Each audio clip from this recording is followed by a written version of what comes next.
El encuentro que tenemos hoy se titula Organización Política y Organización Social y está basado en el cuadernillo de Marta Hanecker, que es una socióloga chilena de una orientación marxista-leninista, la cual escribió el cuadernillo que se titula Dirigentes y Masas.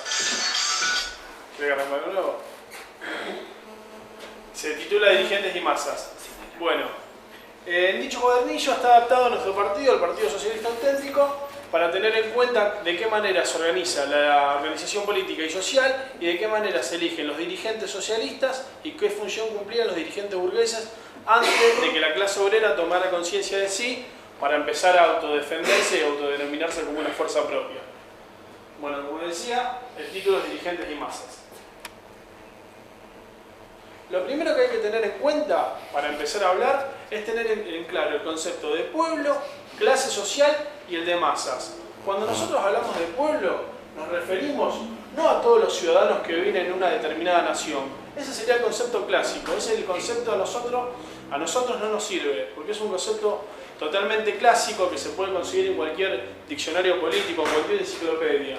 Lo que nosotros buscamos acá es otro tipo de pueblo, sino al que se refiere a solo aquellos sectores que tienen intereses opuestos a los grupos dominantes, en un momento histórico determinado o según su coyuntura política. Es decir, que cuando nosotros hablamos de pueblo, no hablamos de todo el pueblo argentino en general, sino que hablamos de todos aquellos sectores, como nosotros, que es la mayoría, y tienen sus intereses en contraposición a los grupos dominantes. ¿Por qué hay que tener en cuenta el momento histórico o la coyuntura política? Porque hay una de las cosas más importantes a determinar es siempre cuál es el enemigo principal. Generalmente en un momento pacífico, el enemigo principal son los grupos dominantes y casi siempre son las multinacionales, etcétera, etcétera, los medios de comunicación que son manejados por los mismos intereses. Pero ¿qué pasaría si en ese momento estamos atravesados por una dictadura militar o por una fuerza hegemónica extranjera? En ese momento, dentro de nuestras mismas filas, participarían a lo mejor sectores de la burguesía que son democráticos o grandes sectores productores que también serían democráticos. No tienen por qué ser siempre fascistas. Entonces, para eliminar el enemigo principal, muchas veces esos sectores estarían de nuestro lado. Cuando el plan acabe y podamos eliminar la dictadura fascista o el enemigo, la potencia extranjera, muy seguramente ese aliado momentáneo y estratégico que fueron los sectores de la burguesía democráticos, muy seguramente en un futuro, cuando nosotros queramos implantar el socialismo, van a ser de vuelta nuestro futuro opositor, nuestro futuro enemigo. Entonces ahí esa alianza se terminaría y pasaría a ser no parte del pueblo, sino pasaría a ser enemigo del pueblo. Por eso hay que tener siempre en cuenta el momento histórico y la coyuntura política. En el caso de la clase social, es el conjunto de individuos que ocupan un lugar determinado dentro del sistema social, dentro del sistema de producción social. Lugar que depende fundamentalmente de la propiedad o no propiedad que ellos tengan de los medios de producción. Cuando hablamos de medios de producción hay que tener en cuenta y saber cuáles son los medios de producción. Los medios de producción son las materias primas, las herramientas y las maquinarias. Entonces su lugar depende sí o sí de si son propietarios o no propietarios, es decir, si poseen o son desposeídos. De ahí depende la clase social que ellos tengan. Y en el caso de las masas, están formadas por individuos que ocupan diferentes lugares dentro de esa producción social. Pueden ser obreros, estudiantes, pequeños y medianos productores, intelectuales, etc. Lo que sí reúne a todos estos sectores bajo el mismo concepto es el hecho de tener intereses opuestos a los enemigos principales. Es decir, que en el caso del pueblo y en el caso de las masas los conceptos son bastante parecidos. ¿Hasta ahí queda claro? Bueno, ahora pasamos al punto número 1. ¿Cómo eran los dirigentes burgueses y cómo nacieron los dirigentes socialistas? Bueno, acá está resumido en una breve reseña histórica que está separado en 7 puntos, en los cuales me parecieron los más importantes ir desarrollando uno por uno para saber cómo eran manejadas las masas y después cómo sería la función del dirigente. En épocas históricas pasadas, cuando el proletariado no se había consolidado como clase, los dirigentes burgueses conducían, y ponemos conducir entre comillas, porque los conducían de una manera errónea, a las masas ignorantes engañadas por una minoría que solo defendía sus propios intereses. Es decir, que al dirigente burgués le convenía y le servía que las masas sean ignorantes. Cuanto más ignorantes eran esas masas, más fácil eran de manejarlas. Es decir, que se lo conoce como el acarreo de ganado o el seguidismo de masa. La masa sigue sin saber por qué, supuestamente defendiendo un interés que es particular, pero en sí solamente termina defendiendo intereses opuestos y en un futuro se va a terminar dando cuenta que se queda sola. Con el propio desarrollo del capitalismo y el progreso de las maquinarias, ese mismo desarrollo del capitalismo hace que ya el proletariado no sea un proletariado ignorante, porque ya se necesita una mano de obra especializada, es decir, que esa misma clase obrera, proletaria, ya necesita autoelevar su educación. Al autoelevar su educación es menos conveniente de engañarlos, porque ellos ya empiezan a tener una conciencia de clase propia. Esto ocurre gracias a la revolución industrial.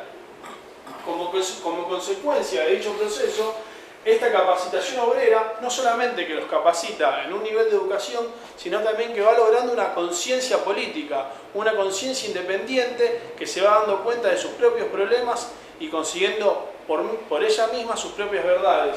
Ya no necesita un dirigente que haga, que pelee por ellos y en un futuro los termine dejando solos. De esta manera la clase obrera se transforma en una fuerza social cada vez más decisiva contra la lucha del capitalismo. A medida que el sistema capitalista va también creciendo, a esa misma función también va creciendo la clase obrera, pero en forma numérica, porque esta opresión se va dando en diferentes aspectos de la vida social. Como por ejemplo, los campesinos se empiezan a trasladar a los grandes centros urbanos, dejando las zonas rurales y pasando a la zona industrial. Como por ejemplo, el hecho de que los técnicos y profesionales que muchas veces trabajaban por su cuenta ya dependan sí o sí de una fábrica a la cual necesitan ir a buscar trabajo para conseguir un salario, y eso los equipara a condición de obrero. Y también otro de los casos muy importantes, el hecho de los artesanos que trabajan por su cuenta. En la competencia del libre mercado, cuando avanza el capitalismo, no pueden comparar un artesano que produce manufacturas por su cuenta, un cuentapropista, con el centro urbano o con una fábrica. Entonces la competencia termina siendo desigual y es otro oprimido que también genera el sistema. En consecuencia, cada vez son más los sectores oprimidos de la sociedad, pero debido a las distintas formas que estos grupos sufren la explotación, ellos tienen mayor o menor facilidad de darse cuenta cuál es la verdadera solución a sus problemas. Es decir, no es lo mismo comparar un campesino recién llegado a la ciudad que un técnico o un profesional. Cada uno en su medida va teniendo la capacidad de darse cuenta cuál es su conciencia. Por ende, la toma de conciencia crece y es indispensable para el surgimiento del socialismo el accionar de dirigentes capacitados para educar la masa.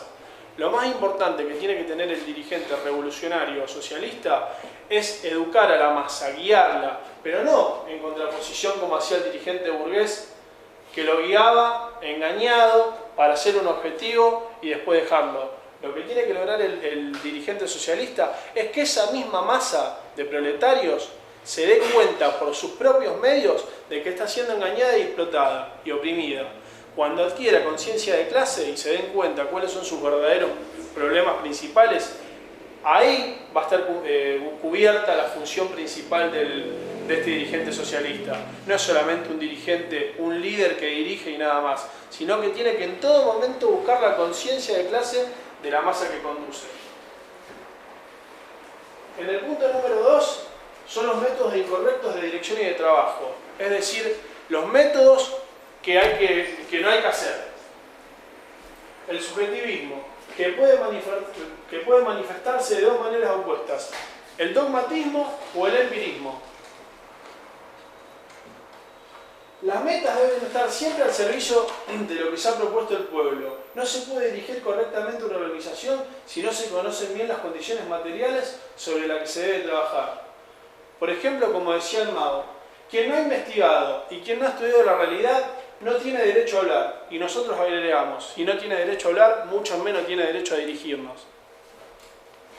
Los sistemas contrapuestos que se pueden dar dentro del subjetivismo son el dogmatismo, que son aquellos que repiten fórmulas y consignas revolucionarias que fueron válidas en situaciones históricas pasadas y en países determinados, y se oponen a cualquier tipo de alianza o estrategia sin tener en cuenta la coyuntura política, parecido a lo que hablábamos antes. Es decir, que el dogmático muchas veces pasa en muchos partidos de izquierda que solamente ven un problema actual y lo remontan a la China del Mao, a la Rusia revolucionaria, a la Cuba de Fidel, etcétera, etcétera. Una ideología no se puede traspolar una barrera sin tener en cuenta la coyuntura o sin tener en cuenta el problema principal del momento de ese país, la costumbre, la cultura, etcétera, etcétera. En cambio, en el empirismo es el método opuesto al dogmatismo. Son militantes que conocen poco de la teoría científica y por lo tanto su mirada es reducida y limitada. Es decir, que acá saben mucho de fórmulas y lo quieren aplicar en todo momento. Acá saben poco y al no saber prácticamente nada, la mirada es concretamente reducida y no puede llegar hasta el punto. Porque para ser un buen dirigente socialista no solamente se tiene que tener el accionar político, sino también saber la teoría. Por eso es tan importante este tipo de formación política para las bases y para formar futuros cuadros. El liberalismo, otro método que no se puede tener en cuenta. Es una conducta poco orgánica e indisciplinada, basada en decisiones personales y no colectivas. El individualismo es una actitud pequeño burguesa. Dentro de todas las posibilidades que se pueden dar del liberalismo, vamos a mencionar las más conocidas. Por ejemplo, ¿esta raíz de dónde surge? ¿Por qué decimos que es una raíz pequeño burguesa, una actitud pequeño burguesa?